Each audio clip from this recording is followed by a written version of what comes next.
Abakyala abazito ku kizinga Buyiga be babadde basinga okufuna okukosebwa olw'enguudo embi nga bagenda amalwaliro okufuna obujjanjabi.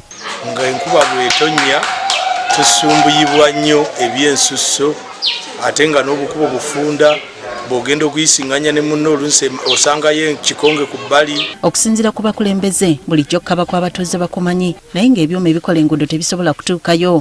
Kye baasalawo kwe kukozesa ssente z'amafuta. Olw'okuba nti ebyuma ebikola oluguudo tebisobola kutuukayo, twasalawo nti ssente z'amafuta tuzikozese tuziwe abantu beerimire ekkubo lyabwe. Tugiyita Labour Best.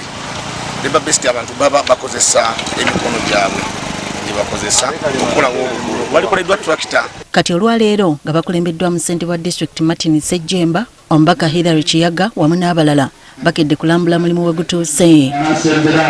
Bano bagamba nti Buyiga ebadde erekeddwa nnyo emabega nga kati basaba nti waakiri mu bulimbalirira babeeko kilomita ze babakolera. Buyiga eteeka okufaananako mu ngeri ey'enjawulo nga buli mwaka bagiteeramu kilomita zetugenda okulima ate nga tuzirondoola bulungi okukakasa nti zikoleddwa bulungi ate nga bazikoze bantu bawano. Omulimu guno gusuubirwa okuba nga gumaliriziddwa mu bbanga lya mwezi gumu. Kati ennaku 12 zitokakolerawo.